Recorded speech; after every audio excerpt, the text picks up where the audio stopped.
Meet the Mets, meet the Mets. Step right up and greet the Mets. Bring your kiddies, bring your wife.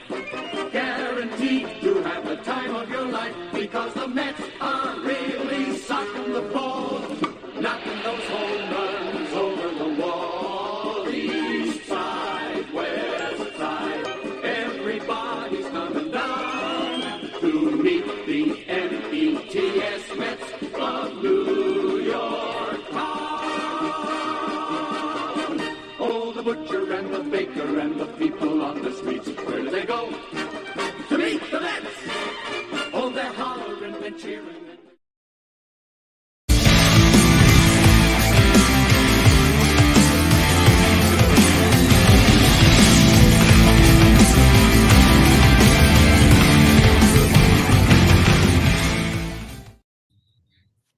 What's up, Mets fans? Welcome back to another Mets Hot Stove Live with the Mets Roundtable crew. We got the whole crew here tonight to go over some hot stove news, and it's starting to heat up. We're in that preheat mode. The fire is burning, and it's starting to get hot going into December end of winter meetings. Before we get started talking about the main topic of the day, and we know who that player is, let's say what up to everybody on the roundtable. Chris, how you doing, buddy? What up, what up? I appreciate you, Rob. Always good to be back on the roundtable. Appreciate everybody in the chat. John's tuning in, I see in the comment section. Drop those comments. We'll get it answered for you. Got a lot to talk about, a lot of reports, but like you're saying, a lot of speculation still. So it's getting warm, but not hot just yet. So I appreciate it. Like I said, subscribe to the channel. CP New York Sports just dropped a video today about the starting pitching free agent market. Almost at 200 subscribers, so I appreciate the support. But let's talk some baseball. Very ready for it. Absolutely. Nelson, still in that snow? Yeah, still coming down out there. It's freaking cold out. Winter has arrived apparently a little early, but around here it's to be expected. Good to be on here with you fellas. Good to talk some baseball, and appreciate everybody watching. If you haven't subscribed yet, if you could do that, I appreciate that too. And let's have some fun. Absolutely. And Hayden popped on, got a few minutes with us. How you doing, buddy?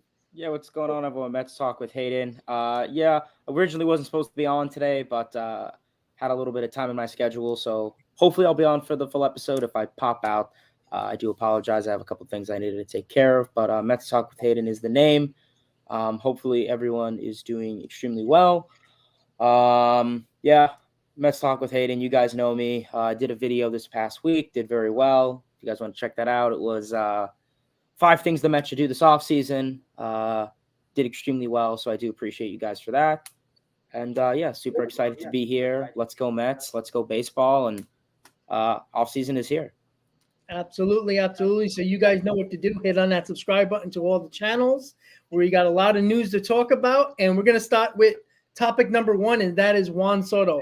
Rumors have been, and listen, a week ago, it was mostly a pipe dream that the Mets would have been even in on Juan Soto, because we didn't think so. We thought maybe Ohtani, definitely Yamamoto, maybe, definitely Montgomery, maybe a trade for a top line starting pitcher. And guess what? Now we're in on Juan Soto. Apparently, there's 3 teams that are the favorite for Juan Soto: the Giants, the Yankees, and the Mets. And if your favorite reporter, Andy Martino, and you listen to him, the Yankees are getting all 3. So, unfortunately for Andy Martino, the Yankee shill, he's probably very wrong. And the Mets are still in talks with the Padres. So that tells me that apparently the Mets actually have what they want. All we heard, and Chris, I'm going to start with you about the Soto situation. All we heard, the Padres want pitching. And if that's the case, the Mets are somewhat out on them talks, but clearly, if it was only about pitching, they've been talking to the Giants and the Yankees alone, because they have more top 10 pitching prospects and probably closer to the majors than the Mets. But in your opinion, why are the Mets still in these trade talks? Is it the Mets offering a bigger package, or are the Mets actually going to take some payroll relief as like a bad contract along with Juan Soto? What do you think, Chris? First of all, I've been saying it for a long time. My main goal this entire offseason outside of Yamamoto for pitching has been Juan Soto. I firmly do believe, and I tweeted this out, that the Mets are in position to offer the heftiest package for Juan Soto, better than the Yankees and better what the Giants can give. I do think that it can get done. Now, when you're talking about a 1-4, however many prospects / MLB ready players the Mets are going to give up, that's an interesting conversation. The Mets don't have as much MLB ready pitching as you said, but if the Padres are still talking to the Mets, that's probably not all the Padres want. In order to get the Juan Soto deal done, you have to offer a package of, at first, it's going to take either Acuna or Gilbert, one of those guys. And then you're looking at a guy like probably Parada.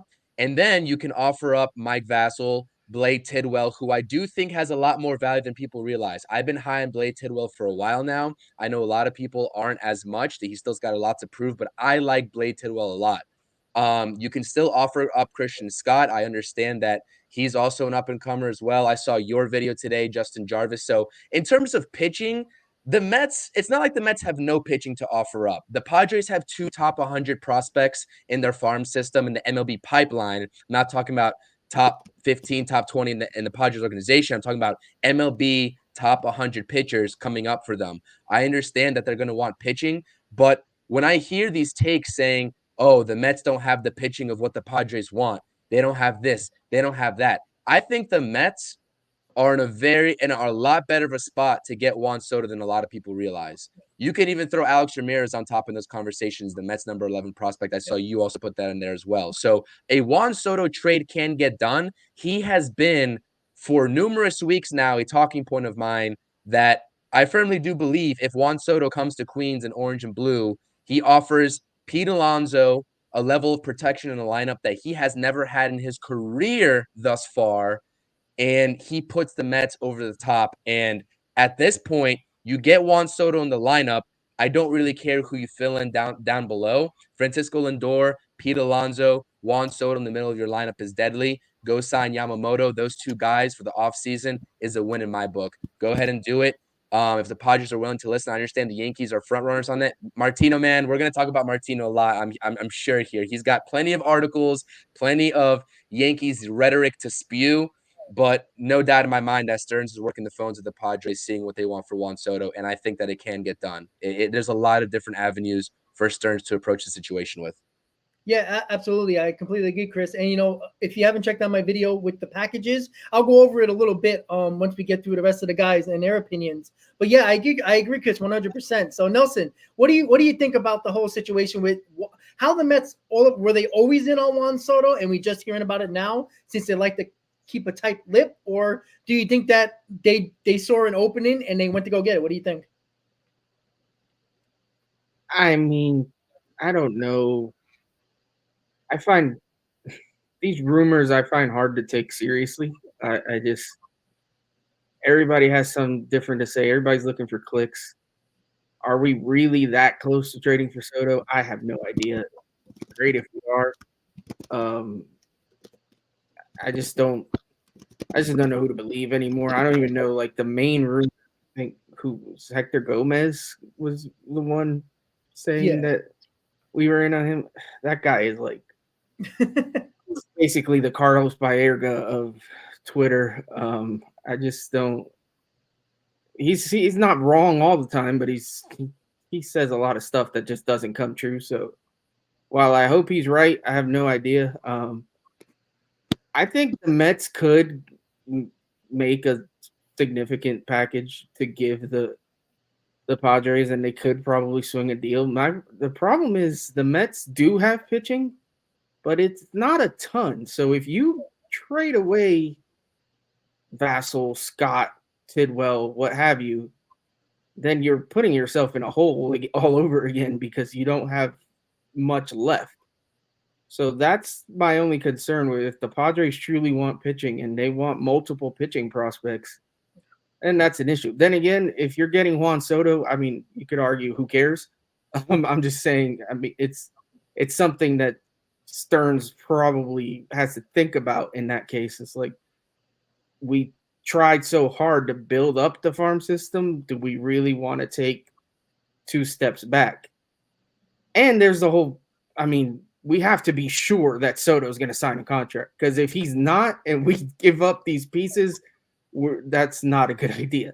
So, and I would assume that they're doing their due diligence and talking behind the scenes, even though it's not technically allowed. These guys talk, so I'm sure. Is Boris his agent? I'm not even sure. Yeah. I think, yeah. I'm sure they're having conversations, and he's letting it be known whether or not he's legit considering like signing an extension with whoever the team may be. So we'll see. I mean, I'd love to have Juan Soto on this team. Obviously, we're in on other dudes, and there's a lot going on. And I'm sure behind the scenes, there's a ton heading into the winter meetings here coming up. I think they start Sunday or Monday. So it's going to be a lot to think about, a lot going on. I know there's tons of Met fans that are frustrated that we haven't done anything yet, but just be patient. It's coming. Time will tell. We'll see what happens. But yeah, man, I'm all in for Soto's the guy that you can't like hold back and nitpick about prospects with Juan Soto. Like, he's a legit guy that you go all in out for a guy like that. Yeah, and you know what? I'm glad you said that, because I was just going to bring that up. Juan Soto isn't a 31-year-old soon-to-be free agent like Aaron Judge, like Alonso, who's going to be at 29, 30 when he's a free agent.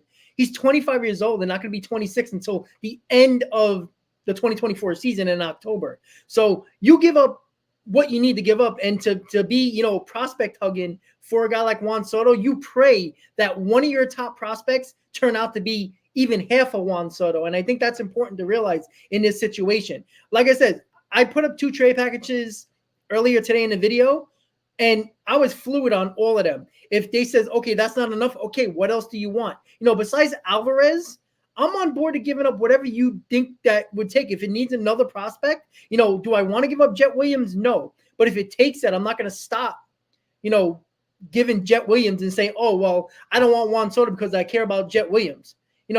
How does, Brian Cashman feel when he didn't want to trade Volpe when he was trying to get Luis Castillo? That would have got the deal done. Who knows what the Yankees would have done in the playoffs that year, right? And then it went to Seattle. So I think the Mets missed out on too many of these situations where they're afraid to give up a prospect because of, PCA for Javi Baez. You can't worry about that.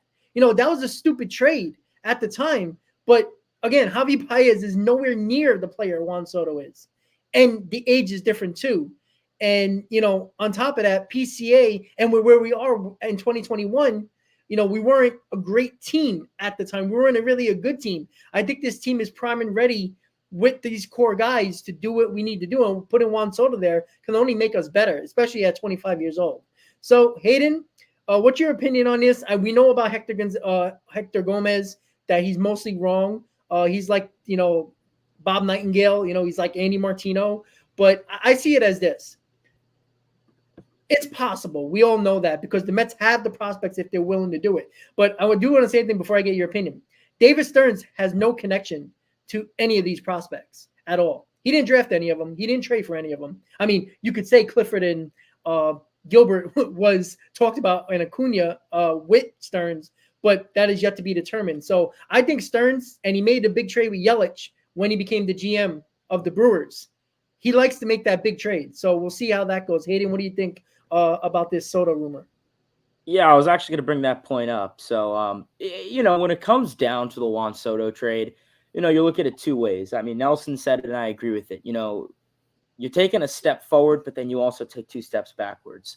And that's mainly in regards to pitching that you would potentially give up. The Mets have worked very hard to build the farm system they have. Obviously, yes, they did it for the future. Obviously, everyone was upset that the Mets got rid of Verlander and Scherzer at last year's deadline and some other pieces, but that was in correlation to, a better, future for this upcoming offseason. So they could be involved in, trade packages for, some of the best players in MLB, like your Juan Sotos and whoever else is out there.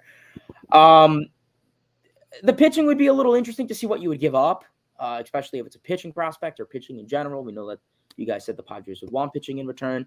And I think that'd be interesting considering the Mets aren't really in the best spot to be, getting rid of them. But I mean, unfortunately, I think there's other ways the Mets can go about it. Obviously, like Rob said, Stearns has no connection to these guys. So he has no sympathy. He has no relationship to any of these prospects. He didn't draft any of them. None of these are his guys. They're all Epler guys. And I mean, yeah, really, all these guys are Billy Epler guys because they've really only been in the system for the last 2 years, essentially. So, I mean, when it comes down to Juan Soto, I don't need to explain why he's good. I mean, he's a great OBP guy, great table setter. He'll give you 35 home runs a year, 900 OPS plus. I mean, he's an MVP. He's an MVP caliber player. He's a top 10 player in baseball that you're getting. You would give up your. I heard they didn't want Kevin Parada, but I mean, you would have. I would generally have no issue giving up a Parada, a Jet Williams, a Ryan Clifford, whoever. Obviously, I don't think all three of those guys would be in that exactly, but one of those three or two of those three added on with some other guys. But Juan Soto really would kind of be the cherry on top for this offense, I feel. You look at the Mets, the last, and I like to talk about Steve Cohen a lot. Ever since Cohen took over, the Mets never really got the number one guy. So I think this would be a great opportunity to really get that number one guy that you wanted. The Mets never got Springer. They never got whoever else. Well, this is your opportunity too. And we see the offense is important.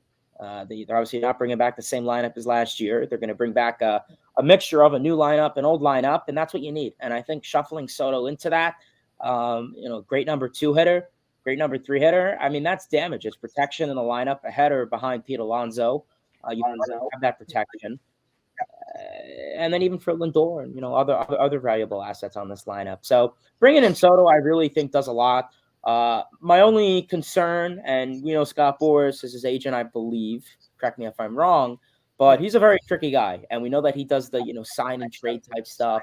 So I would say right now, as long as you can get a confirmation that once you trade for him, he will resign, then I would feel a little bit more optimistic and positive. Obviously, we know that happened with Lindor and they worked things out, but you would like to have some sort of confirmation that he will extend as soon as he trades, because that'd be the most Mets thing ever. He comes here and he walks. That'd be really bad.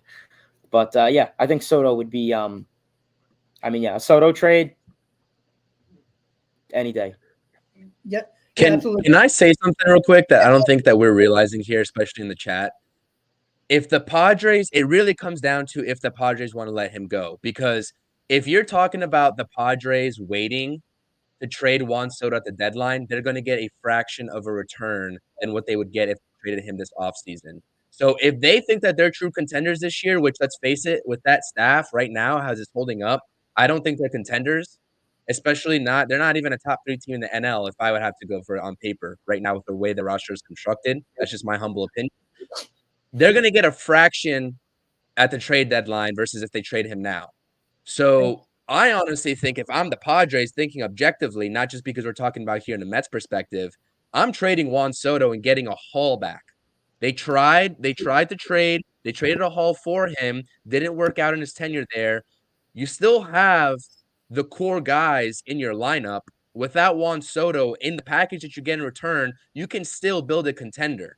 Yeah. So I just don't understand this trade. Let's wait and see at the deadline where the Padres are at and then trade Juan Soto. You don't do that to a generational guy when you're going to get half the fraction in return. So that's my philosophy on that. Yeah, I agree. We can continue the conversation. I agree. The Padres are in a rock and a hard place, and we haven't even brought this up, right? Can they afford their payroll? They can't take out another loan. They already, the GM already spoke about it, that, the owners are not willing to take out, the new owners aren't willing to take out another loan, and it's going to be hard for them to do that. Can they even afford to pay their payroll again? That's the other issue too. I think they have to cut payroll. I don't think they have much of a choice in this Soto situation. If they wait, they're still got to pay half his arbitration number, which is, I think his arbitration number for this year is $33 million. So, do the math. They got to pay half that if they trade him at the deadline, and they're going to get less prospects, like you just said, Chris. So, Nelson, let me ask you. Listen, I think it has to be more of the situation where the Padres are between a rock and a hard place here. Honestly, I think it's more about the money than the actual player at this point. in Soto. Yeah, they love to keep Soto, but I don't think they can afford their payroll. Clearly, they couldn't last year. So what seems to think that they're going to do it this year, especially with season tickets down that they already talked about, and they were just as bad as the Mets and one of the highest payrolls in baseball. So what do you think, Nelson? Yeah, if the situation over there is as dire as some have reported, then you would think they have to trade someone, whether it be Soto. I don't know if they would attempt to trade Machado instead or Tatis, what have you. I don't know if anybody would want them over a guy like Soto, or the cost would be a lot higher, especially for a Tatis. I have no idea. I haven't paid that much attention to the situation. Just read what we've all read about them taking out the loan and what have you. Also read conflicting reports saying that they don't plan on trading Soto. So who the heck knows? Like we're like I've said before, we're in that silly season where all these writers are writing stories, and a lot of times they're all contradicting each other. It's like you really don't know what's going on. So I don't know. It'll be nice to see some actual movement happen so we can get a sense of what's happening. Like if you see the Padres out here trying to actually sign more players, then you would assume Correct. Maybe they're not as bad a situation as we think. If we see them start to sell off other pieces, then maybe they are broke and they need to get rid of everybody they can. So who knows? It's ridiculous, but we'll see what happens. Yeah, and Hayden, we'll get to you with the same conversation. I was just, I'm one of those people that like to listen to other sports talk radio around the country, especially when the off season comes. Like I was listening to Philadelphia radio right before Aaron Nola got signed. They had no idea that the Phillies were ready to sign Nola. They actually thought the day of when I was listening to sports talk radio in Philadelphia that morning, they thought that Nola was gone, and then that afternoon he was signed by the Phillies. So, it's weird how this offseason is going so far. And I was listening to San Diego ever since the Mets have became, a topic of, interest with Soto. They've been talking about it, and they all believe that Soto is gone. They believe it 100%. All sports radio in San Diego, I mean, at least the one big show there that I was listening to, they think he's gone. They think it's a done deal. They're just trying to find the best package. And to Edgardo's point, in the comments, Padres want pitching, but if they want pitching, again, we just talked about it, the Mets wouldn't be involved because the Padres wouldn't talk to them. They would talk to the Yankees and the Giants. There's a reason why the Mets are in this conversation, and that's because they can put a pretty good package that I don't think the Yankees are willing to go that far.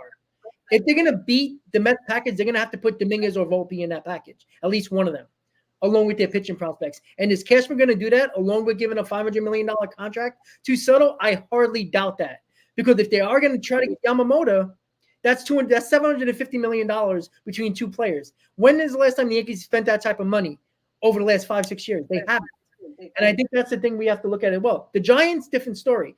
They seem to be desperate, but there was another report right before we came live that Yamamoto and Ohtani is their priority right now. So if Soto is not necessarily their priority and they're not willing to give up prospects, and the Yankees, who seem to be the favorites from day one of the offseason for Soto, and now the Mets are involved, it seems like the Mets are on top of this situation here, and I think that's why they got involved. And don't count out David Stearns. Like, I think this guy knows exactly what he's doing. And, until he makes the move, I'm not going to give him all the credit in the world, but he seemed like he jumped in at the right moment when things might have not been working out between the Padres, Giants, and Yankees, and he might find an opening and it might get him Juan Soto. Hayden, what do you really think about this? Like when it comes to this whole situation, like, do you think it's more of the salary situation and that the Padres probably can't, afford their payroll and they don't have a choice about trading Juan Soto and they can't wait? Or do you just think that they're trading Juan Soto just to get some assets back? What do you think? Honestly, I think it's somewhat a mixture of both. You look at the San Diego Padres, and a lot of people should be saying, "Well, Padres as well." I mean, everyone always, Mets, highest payroll in baseball. When you look at the Padres, they've been spending 2 years before the Mets. They started spending in 2018, 2019 when they signed Machado to that massive contract. They've been spending much longer. And minus Cupcake 2020, they had the same amount of playoff appearances as the Mets and an equal amount of collapses in 2021. And then, of course, an inadequate 2023.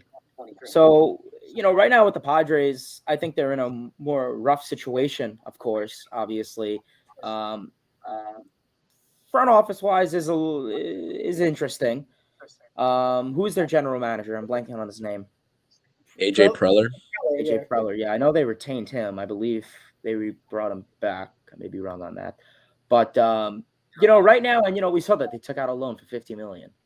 The Padres took out a loan for $50 million this past season, and that right there kind of says it as it is. The Padres really in a confidence spot right now. They have so many guys locked up. That Fernando Tatis deal, who knows? I genuinely have no idea how that's going to go. He came back. He was all right. He wasn't bad, but he wasn't what everyone talks to him to be. Machado had a down year, unfortunately. That organization isn't looking great. Their owner died. See in the chat that is true. Maybe it's a little Steinbrenner 1.0 blowing it up, but that's besides the point. But right now, Padres, I don't really think they're in the best spot. And honestly, I think it's a mixture of retaining guys that could help them win maybe in the long term, and then it's also the financial situation. Does Soto want to stay? I've seen one report. I forgot who it was. It was on Twitter earlier today when I was getting out of class, but it was saying that there's a possibility that Soto, someone really close to Soto, they believe he has a better chance of re-signing than going to the Yankees. Who knows? But as of right now, you asked me today, I don't see any way that Soto stays with them. And I think it's mutual. I think that front office, that they know that realistically, do they have a shot with Soto long term? Are they going to be competitive next year? Who knows? Maybe the guys they get back in the Soto trade could be valuable assets for them to compete and could kind of, solve a couple other issues down the line. Obviously, they have a lot of issues with pitching. Yu Darvish is getting up there in age. They're probably not going to bring back Blake Snell. Maybe that's why they want pitching prospects. So, maybe that could be a benefit for them. Soto can only do so much. One player can only do so much for an organization. So right now, you ask me, I don't think Soto is going to go back to San Diego.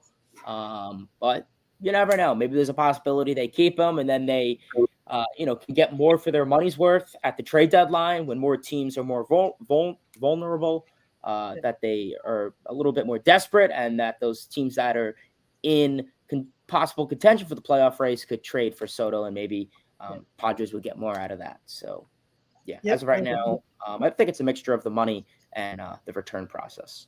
Yeah, real quick. Yep. The chat made great points. I know you saw it, Rob.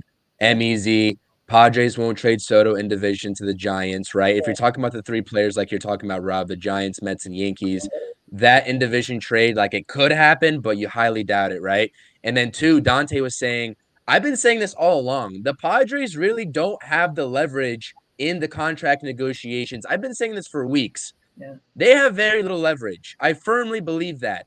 Regardless if the reports are true or not, whether the Padres actually want to trade him, if you're the New York Mets, they're obviously going to field for the same reason Stearns probably was fielding or is going to field trade talks with other teams for Alonso is the same reason the Padres are probably going to do so for Soto, just to see what an offer might hold. Yep.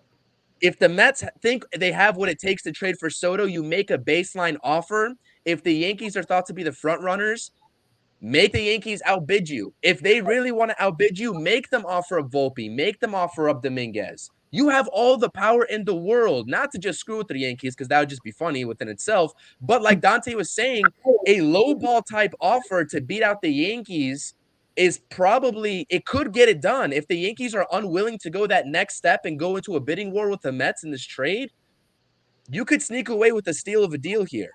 I just think that it's making all the sense in the world with what Dante was saying. So shout out Dante. I want to give him credit for that. But Yeah. I firmly believe that regardless if the Padres are really going to be confident in terms of offering up Soto in a deal, they're going to be listening to offers, and the Mets could sneak away by default of the Giants, the Padres now wanting to trade in division, and the Yankees now wanting to go take that next step. That's all I'm saying. Let David Stearns do his magic. And like you were saying, Rob, did we know Francisco Lindor was going to come over to the Mets No. right before it happened?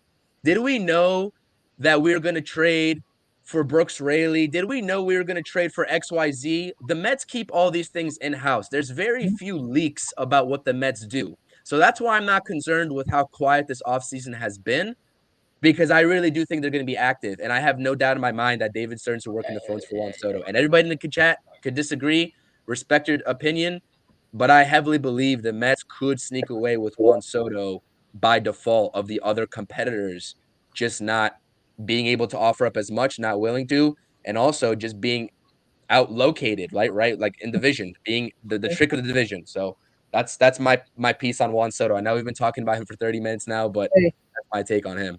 It's a big to get here. Yeah, one thing if I could add to that, then that's a good point that Chris brings up. David Stern seems to be a very kind of, a little bit more quiet and a little bit more private with the front office stuff. I know during, I think his introduction press conference, when they were asking about, like the Pete Alonso extension and all that stuff, he said that a lot of this stuff is to be kept in private. And, he's kind of said it a lot of the, said it without saying it a lot of the times where, maybe he's not going to be like, the past, front office, Billy Epler in some sort. They seem to be a lot more private with that stuff. Like I said, a lot of the past big Mets trades have been very under the table, been very out of nowhere. No one expected Francisco Lindor, like everyone said. When Francisco Lindor and Carrasco got traded here, was it January of 2021? I don't think his name came up once before. Maybe on some beat reporters, but nothing crazy. So you really don't know what is going on in this Mets front office because it seems to be a little bit more private, and I think that's a good thing, at least my point of view. Look at Pete Alonso; he's in New York. Rob brought it up yesterday. He lives in Florida. Why is he in New York for the holidays? Could be a contract extension. Yeah. So it's the little stuff like that that I think,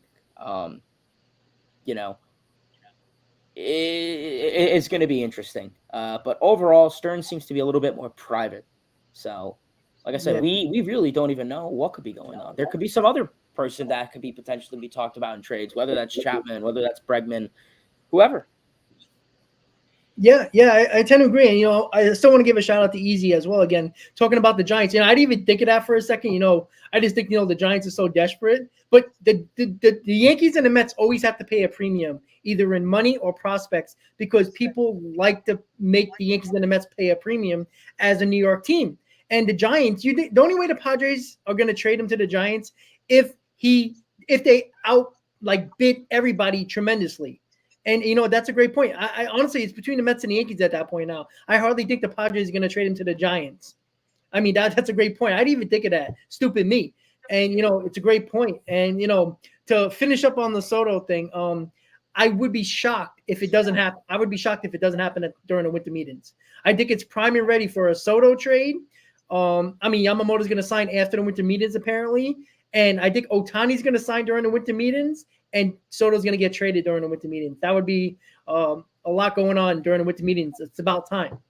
So let's get into the main topics. Besides that, even though Soto, we were supposed to have the stream yesterday. So a lot of this stuff just came up over the last, day or late last night into today. There's been talk about Alex Bregman being on the market. There's been talks about Matt Chapman being somewhat linked to the Mets. I don't necessarily think that, even though I put up a video, I find it hard to believe that. But again, David Stearns always cherishes defense and prioritizes defense. And Bregman and Chapman are two guys that, one's a signing with a qualifying offer and the other one is a trade. So I'm going to ask you guys, Nelson, I'm going to start with you about the Bregman situation, which I did a video 3 weeks ago on Bregman and I got killed for it.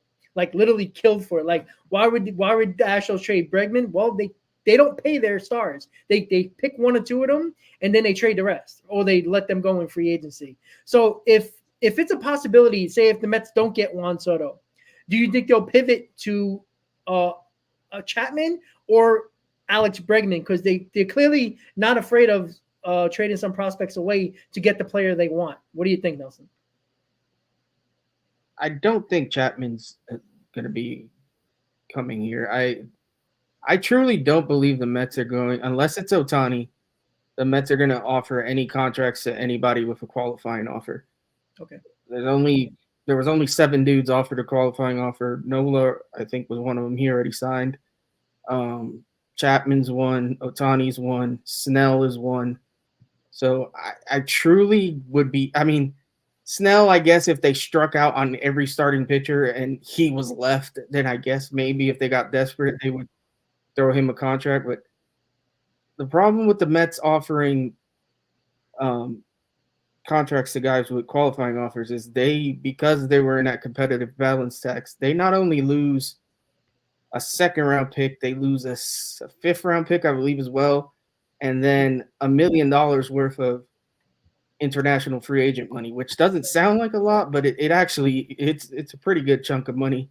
Yeah. I don't see the Mets wanting to do that. Like I said, unless it's for like an Ohtani situation. So I don't think Chapman's gonna be coming here. Bregman I brought up as well weeks ago. Brought it up on X. I think I might have said it on a video too. I had similar pushback about why they would trade him and this and that. It's his contract year. Like you said, the Astros don't pay people. It would seem the Mets' initial goal is to go with the kids at their base, but that could change. Like, if we can't get our hands on a Soto, if we can't fill the DH role somewhere else, then maybe trading for a guy like Bregman to shore up that lineup is a way to go. I truly think almost anything is on the table. The Mets are going to just look at all their options. It's what happens with Yamamoto is going to affect who else we target as pitching. What happens with Ohtani is going to affect what we do. What happens? It's a chain reaction. So who goes where and everything else, then that's going to kind of write our story as the offseason goes. Hopefully, if we're lucky, the baseball gods like us, we get Yamamoto. That's my first target no matter what. And then from there, if we can get a Soto, that'd be great. If we pivot to Bregman, I have no issue with that either. I really want even if he didn't have a qualifying offer, I want no part of Chapman. He started off hot and then fell off a cliff. Yeah, he's got a nice glove, but I don't think he's going to be worth whatever he gets paid. So, yeah, I mean, anything's on the table. I really think – I know people are saying Stearns is sleeping on the job and this and that and the other. I don't truly believe that. I think the guy is working hard behind the scenes. Like Hayden said, Pete Alonso's in town. I mean, he could just be hanging out, but he could be negotiating a contract that we never know. So I don't know, man. I truly hope the dominoes start to fall soon because, yeah, even I'm getting a little impatient, but I think it's all going to be all right. I tend to that's a good point. With the qualifying offer with Chapman and Bregman again. The Juan Soto puts a kink in everything situation because if the Mets weren't in on Juan Soto and we never heard about the Mets being in on Juan Soto, I think Bregman could be more of a opportunity for the Mets as well. People like, well, how many more third basemen we need? Well, do we really have a third baseman? Because I don't consider Brett Baty to start in third baseman. I think that would be a bad idea if the Mets throw Brett Baty in third base to start the season. That just tells you that they struck out on a few people, in my opinion. I have you bring in Bregman, Mauricio can go to second, McNeil can go to left, and Brett Baty can be in a trade package if you're going to do that. So maybe part of the Bregman deal in situations like that. So now, Chris, what do you think? I think Nelson kind of debunked the Chapman situation with the qualifying offer, and he had a down year last year. Average was up, power was down. What do you think, Chris? Yeah, I mean, first and foremost, the qualifying offer is a great point by Nelson. That's the exact reason why the Mets probably didn't even offer up a contract to Sonny Gray. Obviously, we saw him go to the Cardinals for 3 years, $75 million. He did get the qualifying offer from the Twins, but he didn't want to come to New York anyways. That's well documented. So I don't know why people were in such a big hoopla with what the Cardinals are doing over there, recreating the Mets rotation from 2023 2.0. But yeah, Alex Bregman, I mean, I would definitely love his bat. Another guy, I love my sample size. So you hear me on this podcast, I always talk about sample size. Alex Bregman has the sample size to come to New York and be the true difference maker in a third base position that you said it yourself is lacking. It's between Ronnie Mauricio and Brett Baty. Honestly, personally, I'd rather see Ronnie Mauricio at this point than Brett Baty as the everyday starting third baseman, if that's what it came down to. Was listening to MLB Network. I'm not sure if it was today or previously, but JP Morosi was kind of asked about the chances of Bregman getting traded, and he basically stated that it wasn't likely, although we never know with these sort of discussions with what the Astros are really planning, a high turnover organization. Probably not as bad as the Rays in terms of the high turnover rate, but definitely up there in terms of not wanting to pay those big names. But he didn't make it seem like Bregman was likely. So I firmly believe the Mets will not land a third baseman. I firmly believe that. I really think they're going to leave it up to Brett Baty and Ronnie Mauricio. And like you said, Rob, probably not the smartest of decisions if you want to be the best ball club that you can possibly be and toss out the best team that you can. But give Ronnie Mauricio a shot. I like his bat. The strikeouts are high. We all know that. But his power, switch hitting abilities makes him versatile, to say the least. So, yeah, that's what I think about the third base position. I know that the Guardians are unlikely to trade Jose Ramirez. That organization is just absolutely in flux at all times. I have no idea what their 5-year plan is. I don't think that they have a plan. I was chatting with the Guardians fan on my timeline earlier today. Basically said that they're not going to trade Jose Ramirez, but they're not in any sort of position to contend in the next 5 years too. So the MLB, the owner for the Guardians is holding that fan base hostage just to boost the ticket sales. So the third base conversation is interesting. And like Nelson was saying, Yamamoto is the domino that has to fall on the starting pitching side. But what makes that so tricky is that he's probably going to be signing a little bit later, like you said, after the winter meeting. So that's going to take a little bit more time to develop. And are all those pitchers, Snell, everybody else on the list, are those pitchers going to wait until the Yamamoto deal falls, or are they going to just be paid, or they're not going to be patient and start to sign before Yamamoto signs? So I don't know. Maybe Yamamoto deal could pave the way for those pitchers, but they can get impatient. So the Mets really have to play that very carefully because they obviously have to fill in 3 rotation spots.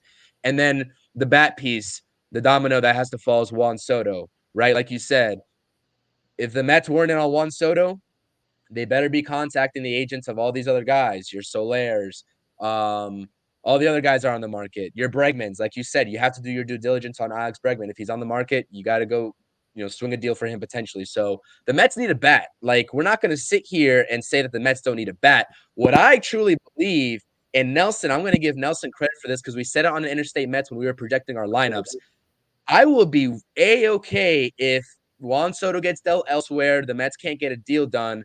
You get Teoscar Hernandez here on a cheap deal. He had a down year last year, but I like Teoscar Hernandez's ability. He's not the best outfielder, but he has pop, and he would also be a nice little bat to put behind Pete Alonso, hopefully on a cheaper deal than what you'd have to pay Juan Soto an extension. So I know I'm going on a little rant here on third base and what the Mets are going to do offensively, but I don't see Alex Bregman being dealt ultimately, and I do think that the Mets are going to just roll with a combination of Baty and Mauricio and see who wins that job. For lack of a better term, that's probably not the best option for the Mets moving forward, but they're kind of stuck there. They're not going to find a trade partner for Brett Baty at this point. They're not going to sell low on him. You got to give the kid a shot. I know last year was his rookie season. I know he struggled. Maybe he can turn it around in New York. I don't personally think it's going to happen, but I'm not giving up on him at the same rate. You got to give him a fair shot. So that's what I think. Yeah, and before I get to you, Hayden, somebody put it on chat, I forgot who said it, but saying that MLB, I'm assuming Network, said that the Mets aren't going to sign anybody. Well, that's kind of hard to fill 12 roster spots on a 40-man and what about 3 or 4 or 5 spots on a 26-man roster. You can't make trades for all that. And we talked about that last offseason. The Mets had a lot of roster spots to fill. And you can't do that on all trades. You have to sign people. So for people who think the Mets aren't going to sign even 2 people, it's kind of hard to fill a roster. if you don't sign enough people. And again, remember the Mets have $100 million coming off the payroll, around the $100 million coming off the rail. You know, people forget about Cano. You know, you get Escobar, you got geez, who the hell was the left fielder? Jesus Christ, I'm losing it right now. You got Eduardo Escobar out. You got Cano gone. Canna. Yeah, Canna. You got Canna. You got half our bullpen gone. You know, we got about, I think it's between $80 and $100 million, you know, depending on arbitration, but you're losing that much money off of the payroll. And again, the payroll is going to be around $300 million, if not above. Like, I don't, you know, people who thought that Steve Cohen was telling the truth to Scherzer Scherzer's an idiot for believing it, because you can't fill a roster that's going to have that many openings without signing guys. So, yeah, it's going to be around 350 million, Rob. It's going to be a lot more north than 300. I firmly believe that. Even if it's not the big free agents, it's still going to, even, you know, $10-15 million here for 2 starters, or $25 million for another starter, $10 million for a couple of bullpen arms. That adds up. That's $100 million. That's already $100 million. So, and after you go past the $300 million mark, that, you know, 289, that's it. He's already at the top level of the tax. So, like, he's paying that ultimate tax anyway. So to go over, Cohen already said it. If he's going to go over, you know, $1 million and he's going to pay the same amount of tax, which is 50% of everything he has in his payroll, why not go over it more if you're already paying the amount you already are? So, Hayden, with that aspect with the Chapman-Bregman situation that kind of aligns with the Juan Soto situation, what do you actually think when it comes to the Chapman and Bregman situation, if that's actually possible? Yeah, I mean, first to say the fact that there was only 7 qualifying offers and all of them were rejected is kind of interesting to think about. I mean, obviously the only person that stayed with their team was Nola, and that was on a much bigger and better deal for him personally. When it comes down to it, Bregman, okay, we'll start off with this. Third base is still an unsolved issue. I think many people could say that. You look at Brett Baty, and out of the 4 baby Mets, he's probably the person that I am least confident in. To make the argument, everyone else showed their potential, showed what their prospect report had potential of. You saw it out of Alvarez, you saw it out of Baty, you saw it out of Vientos a little bit in September. What'd you see out of Brett Baty? Bobbling the ball against the Phillies, the inability to hit the opposite way, nice little swinging and missing. Baty, I would say right now, he isn't your starting third baseman unless he goes absolutely off in spring training and goes off. And when I say off, like insane, he's not your starting third baseman. And right now, you don't really have one, and that's still an issue. And I get it. I have no issue with Brett Baty. I get it. Not everyone's going to be a stud on, Brett Baty's not automatically going to be a stud year one. Not many guys are like that. Some guys are like that.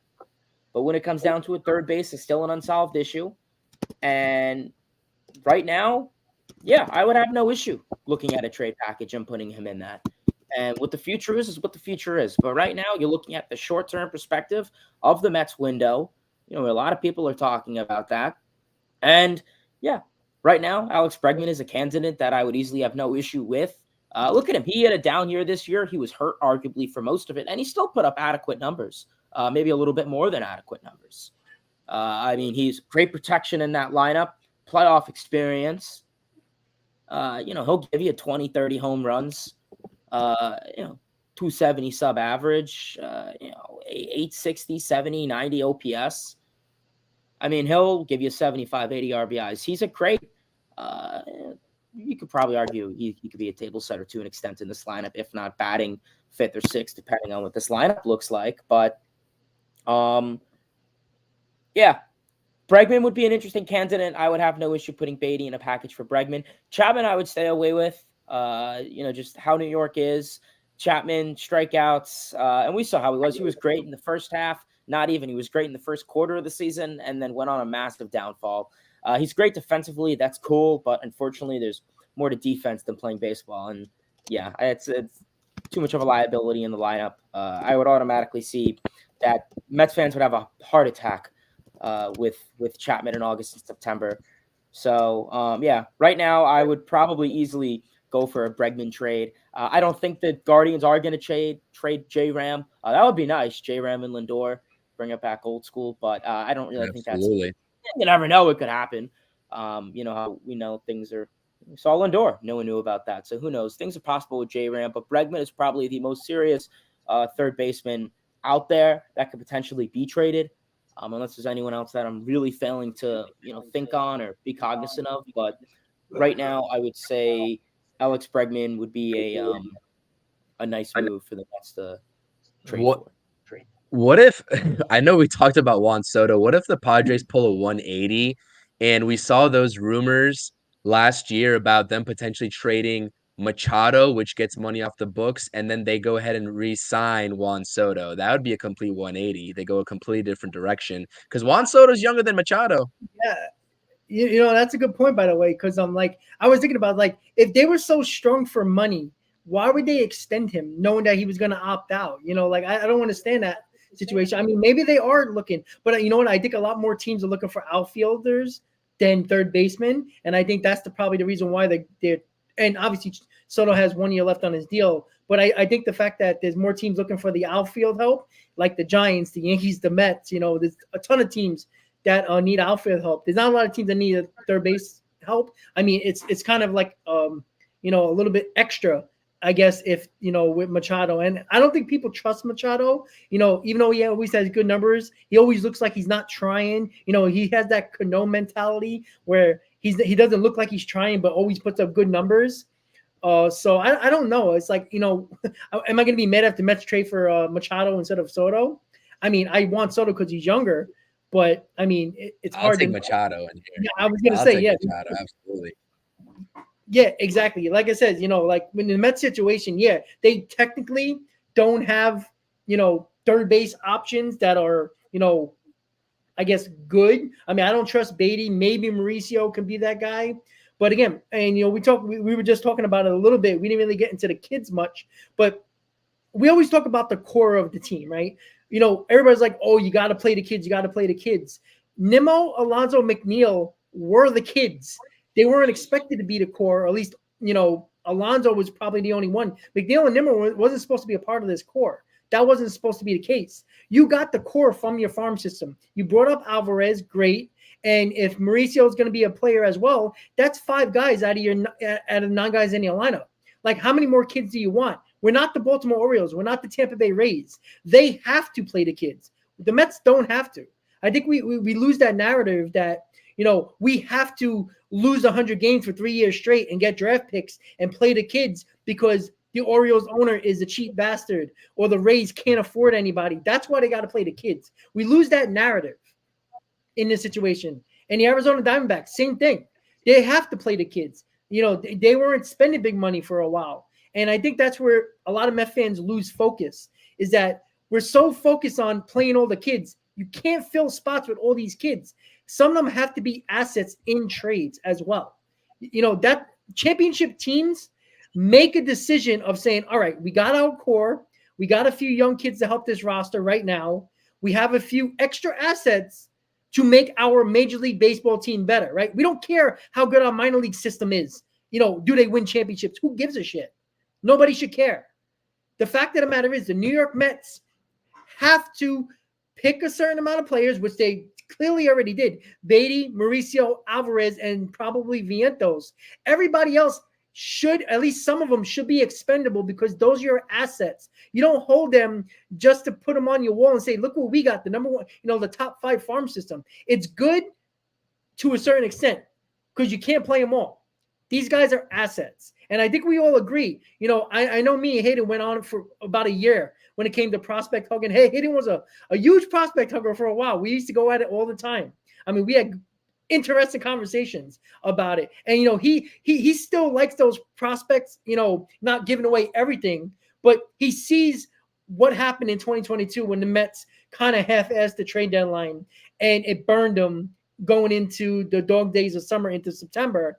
And then, they actually had a better 2023 deadline than in 2022. Yet the Mets are one of the best teams in baseball in 2022. You can't do that. Look what the Rangers did.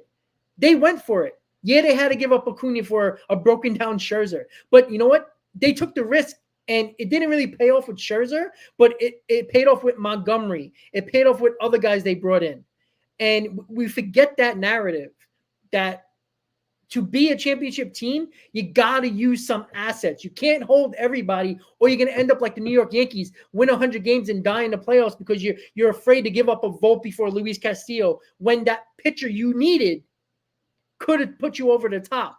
And they didn't. They didn't do it with Cole when he was traded to the Astros. They didn't do it with Verlander when he was traded to the Astros. And each time, who do they lose to? To the Astros. Who has the championship? The Astros.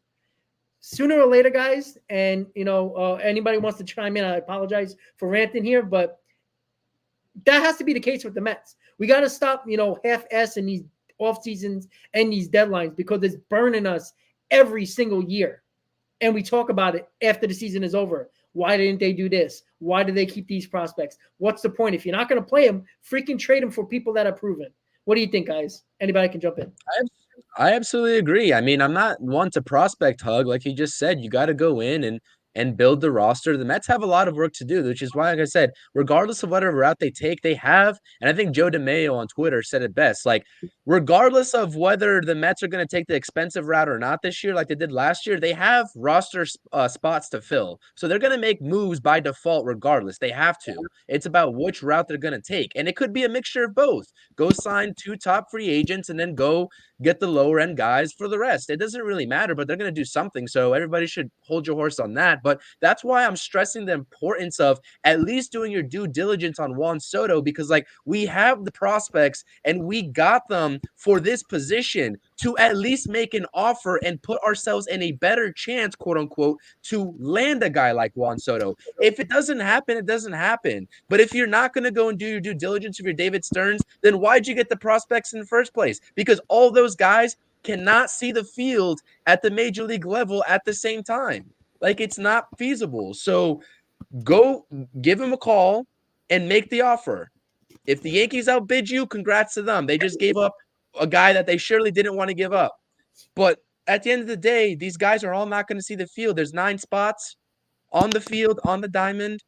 You're not going to have everyone there. And to think about 2026, 2027 MLB prospects, the farm system rotates. I understand it takes a little bit to build up the farm system, but with the likes of David Stearns now, they're getting player development guys in the building. They're getting new scouting department guys in the building. You would think that the draft pool and the Mets' drafts moving forward is going to get a little bit better, but that's my take on it. Like I said, you got to do your due diligence. And for the fans out there that want to keep XYZ prospect, at the end of the day, if you want a prospect hug, that's fine. Look where Beatty has ended up, and look where at this point Ronnie Mauricio has ended up, because we still don't know if he's going to be on this. I mean, I'm sure they're not going to trade him, but we don't know what we're getting out of Ronnie Mauricio. So it's not a surefire kind of thing. And like I said, Rob, I completely agree with you. And I will always take the stance that I am not going to prospect hug if a generational talent like Juan Soto is on the board. I'm just not going to do that.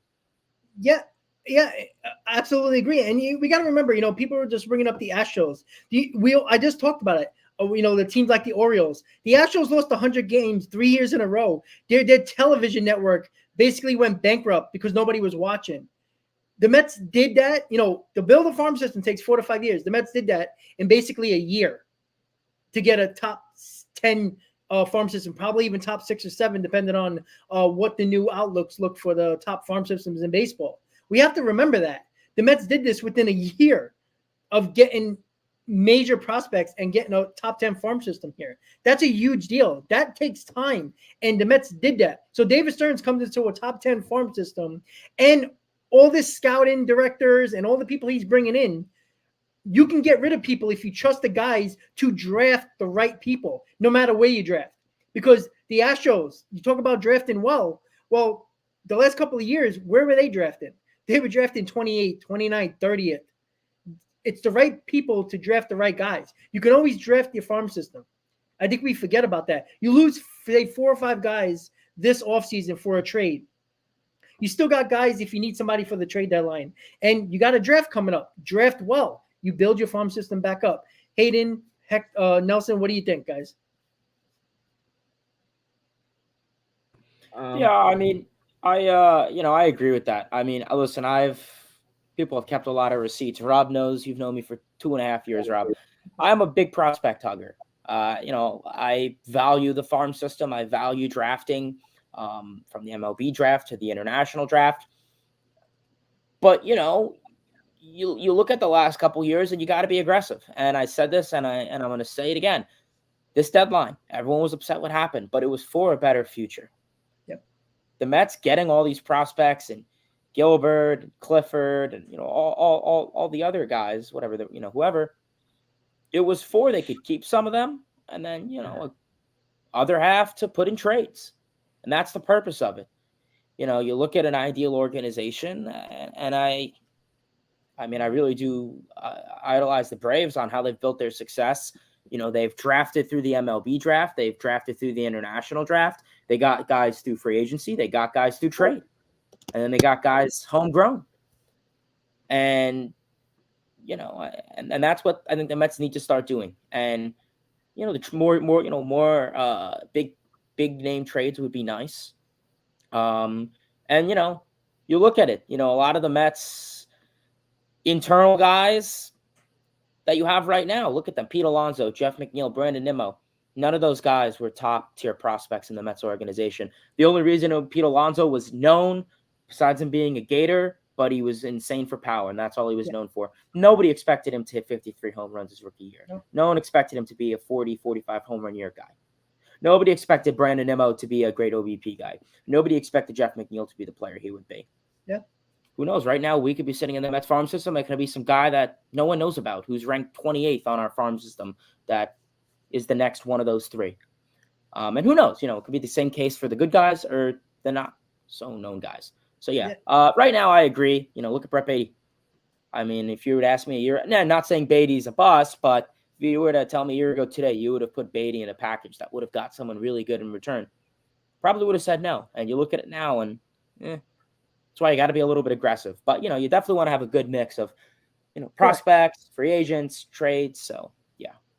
Yeah, Nelson, I'm sorry. No, you're good. No, I mean, I hate to echo what everybody's saying, but it's pretty much true. Like, if it comes to a generational talent and Soto, in my belief, like a Luis Robert type, those are guys you can't hug prospects for. Like, no matter what they're at. I mean, there's a limit, of course, but reasonably, you need to be able to give up whatever it takes to get a deal like that done. My only counterpoint to trading away prospects at this point is they just went through all this trouble to build the system. And I don't think they're at that level yet where like the Dodgers were, where they can pull off a Mookie Betts trade, where they can pull off a trade for Max Scherzer and Trey Turner and still have a ton of prospect capital left. I think the Mets want to be at that level. I don't think they're there yet. So I think I could see a situation where Stearns looks at it as, you know what, I need to keep maybe not all these guys, but I need to keep a good chunk of these guys so that I can get to that point where I am like the Dodgers. I can make multiple trades for star players and still have a top 5 system in all of baseball. The Mets are getting there, but they're not there yet.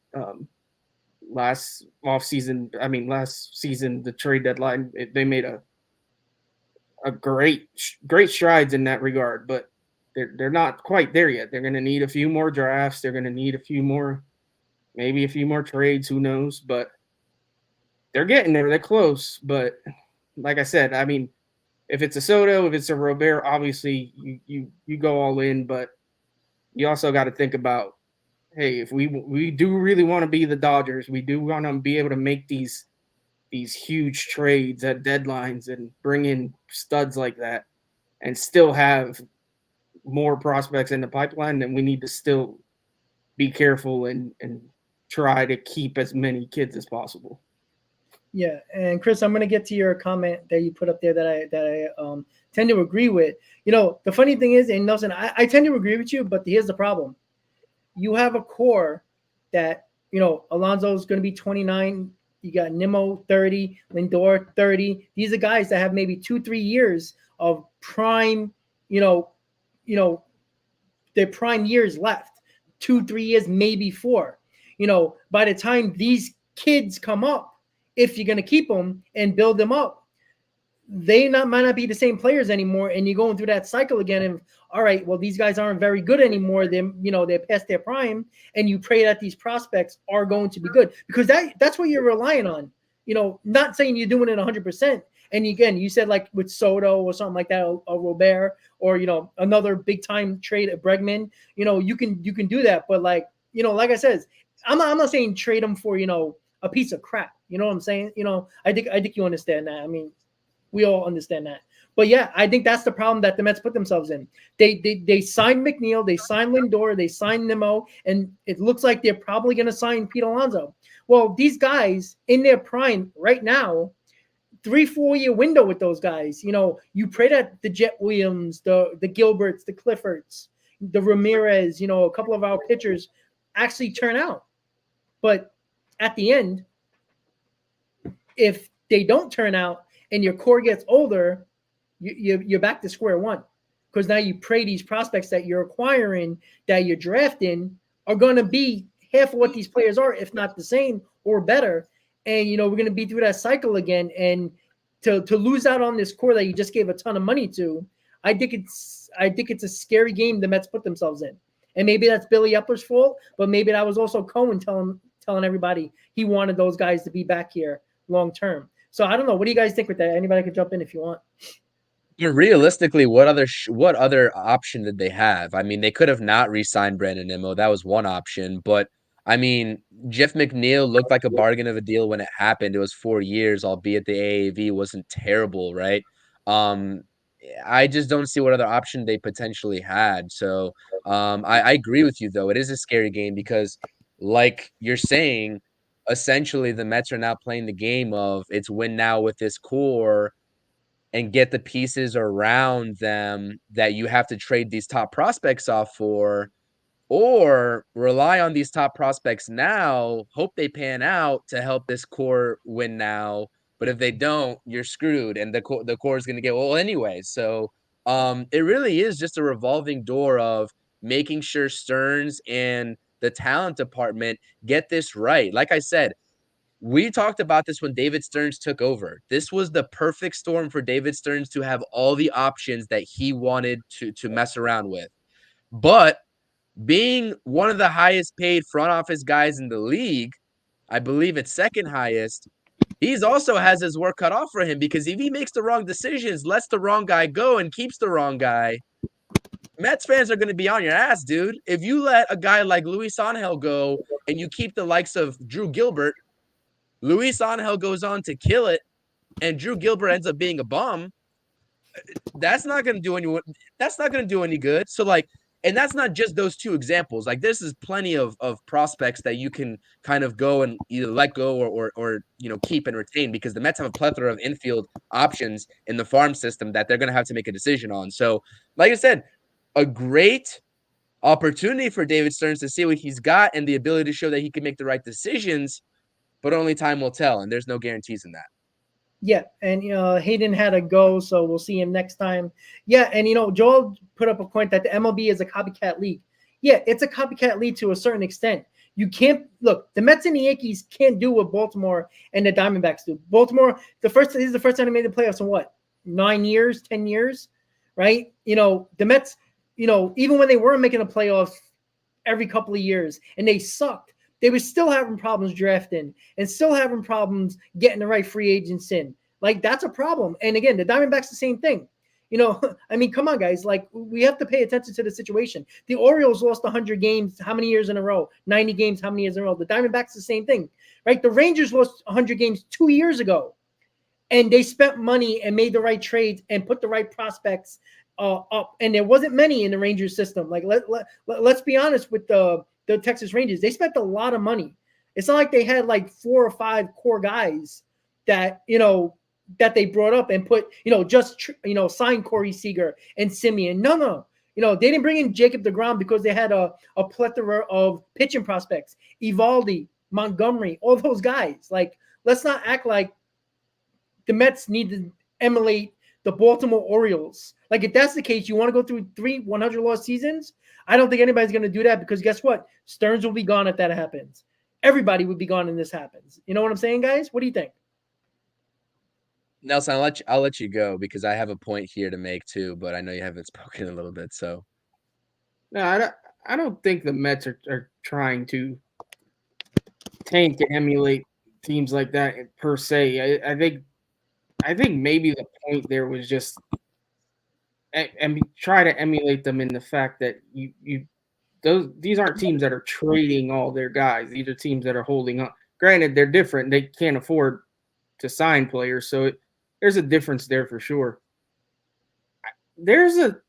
Stearns does have tons of options. Yep. But there is a world where I could see them I hate to call it a reset, because I don't think they're going to tear it down and like tank, but there's a world where I could see them being very minimal in what they do this year, because Ken Rosenthal made a good point today, and I think it was a podcast or something. Everything the Mets do right now, because of their payroll situation, they're paying double. And I know Steve Cohen's made of money, but at some point you would think the man wants to stop paying double for his payroll. Like, anything he's going over the tax, yeah, it doesn't matter how much you go over the tax, but you're still basically paying double for every free agent and every move you make. So it's something to consider. Do I think he really cares? I truly don't, but it is a possibility, albeit I think a small one, that he could be like, you know what, this isn't the year. I don't want to go all in this year. I want to dial it back, try to reset that tax, and then next year I have more money to play with. The problem there is the next year's free agent market isn't that great. Exactly. terrible. So there's that side of things. So it's just so much to consider. That's why he gets paid millions of dollars and we don't. I truly do think at the end of the day, we're gonna walk away going hard in the pitching market and maybe dialing it back in the hitting. I think we're gonna maybe play a lot more kids than maybe people would like to see. I do think we need a DH regardless, a Teoscar Hernandez or somebody of that ilk, or even if it's a trade. I think we need a DH. We can't roll the dice with Vientos and DJ Stewart. I don't think that's good enough. But yeah, I do think we're going to spend money on pitching.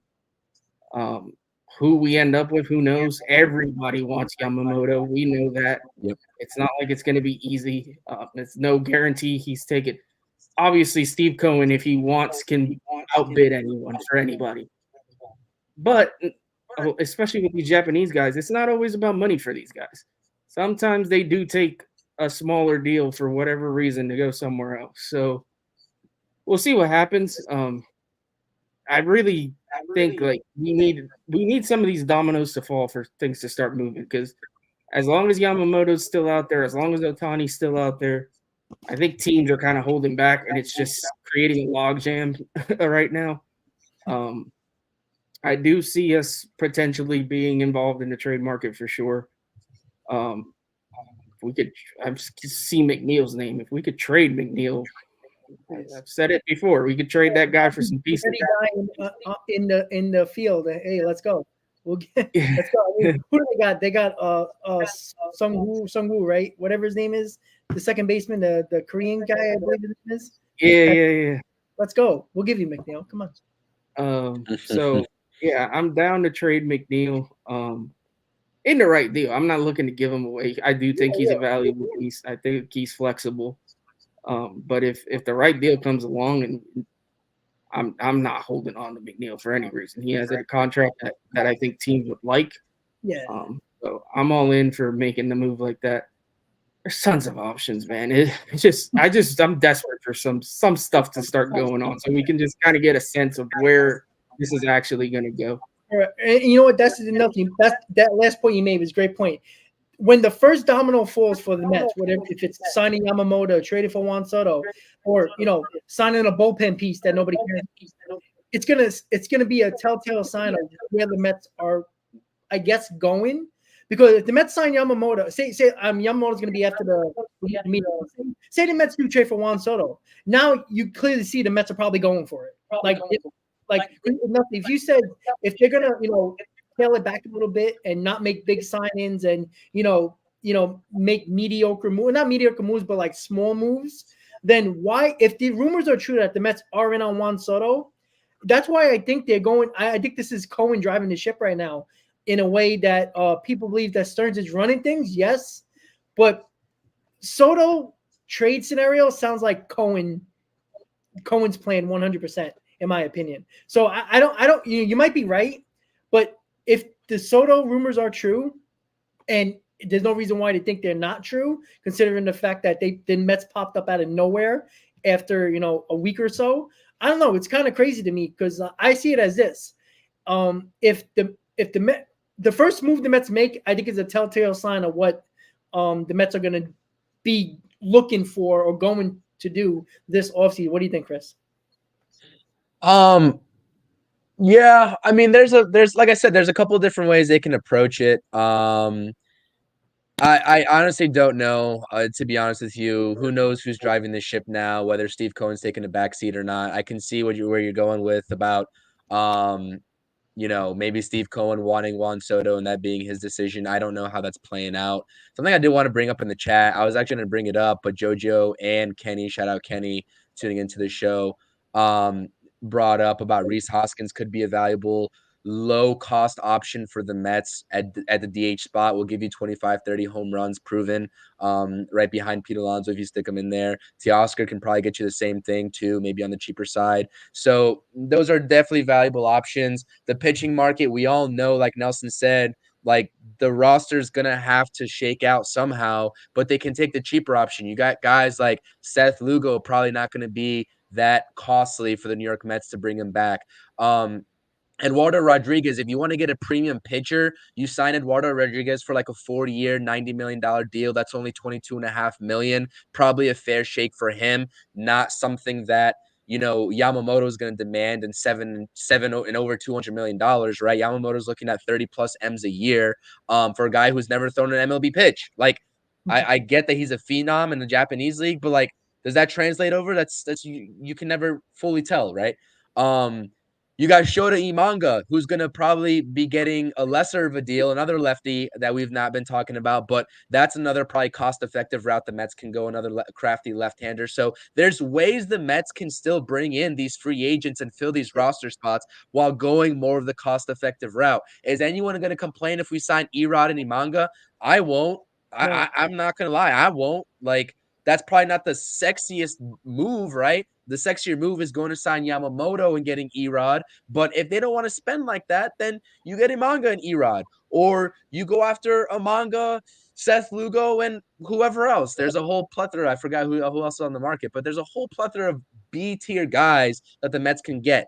Now, I'm not saying that's the smartest decision because it probably won't translate to the most amount of wins and a playoff race. Well, Mets being in contention like we fully want and expect in 2024, but there's options on the table. The one point that I did want to make, though, about the whole sort of rotation of whether you want to emulate what the Baltimore Orioles are doing, whether it's feasible or not.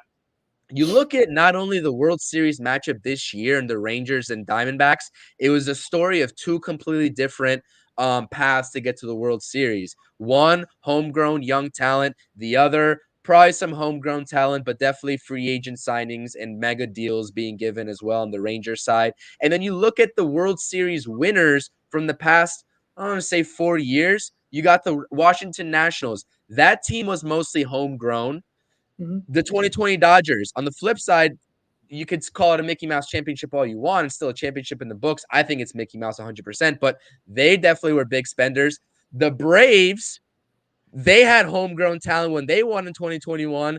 And in 2022, homegrown talent with the Houston Astros. And then you get to 2023, the Rangers are paying the big bucks to those guys. So, like I said, there really is no one size fits all. It's not like if you keep all these homegrown talent, you're gonna be on the road to victory. That's the exact way to do it. Or if you go pay these big prospects, these big free agents, you automatically make the World Series. It's a mixture of the best of both worlds, and that's exactly what the Mets are set up to do right now. They have the flexibility to take a happy medium of those two paths, which I think a lot of Mets fans are underrating the art and the beauty of that.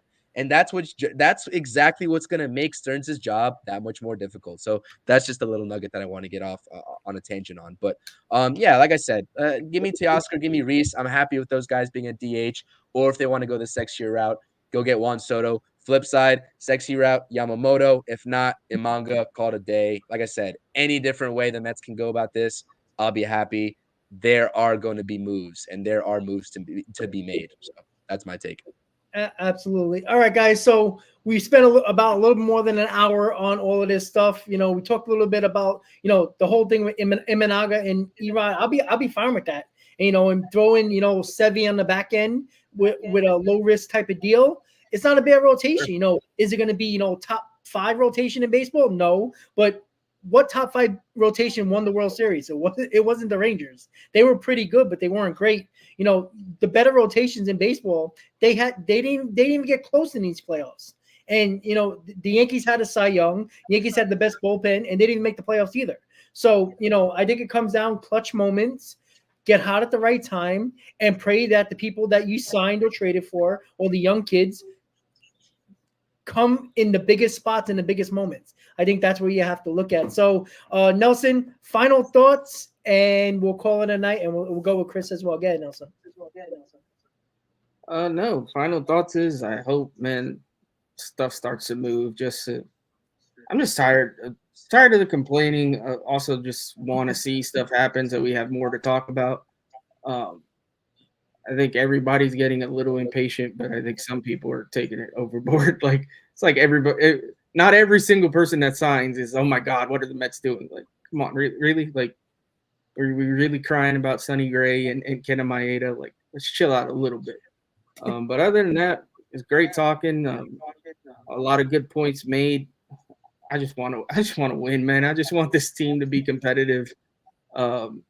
However they figure out how to do it, I'm all in for. And yeah, other than that, man, check out if you're watching and haven't subscribed, check out the channel. Amish Country Mets fan.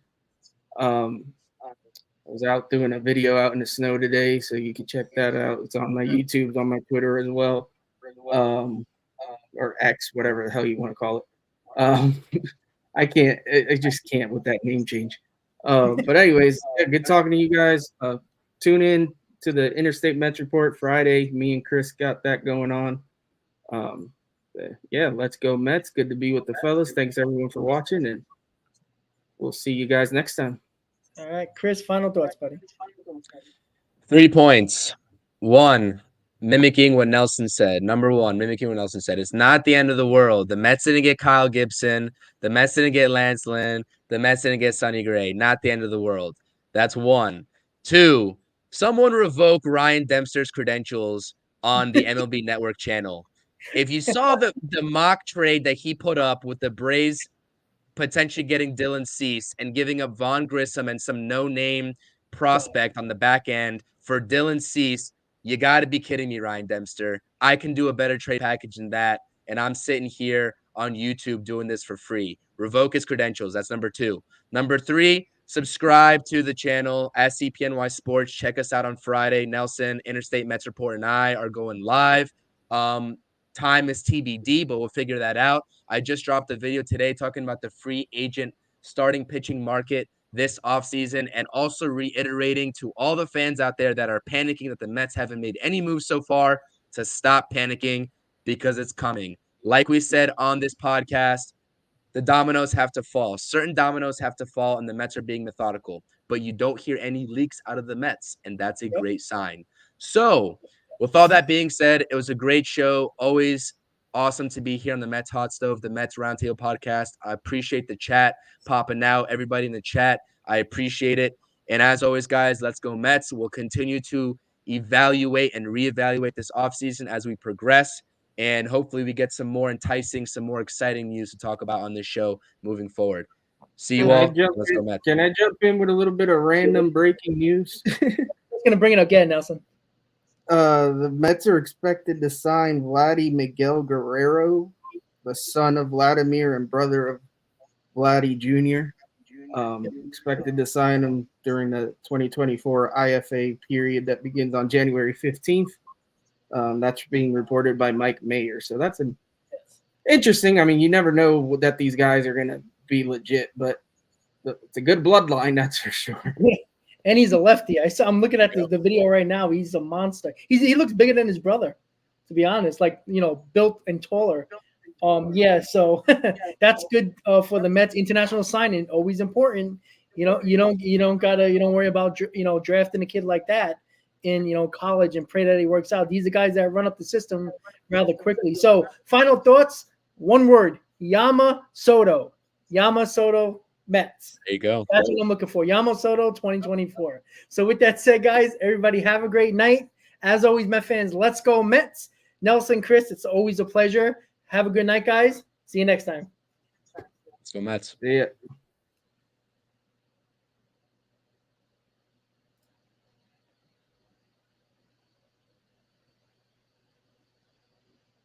They're hollering, they're cheering, and they're jumping in their seats. Where do they go? To meet the Mets! All the fans are true to the orange and blue. So hurry up and come on down. 'Cause we got ourselves a ball club, the Mets of New York town. Give 'em a yell! Give 'em a hand! And let 'em know you're rooting in the stands.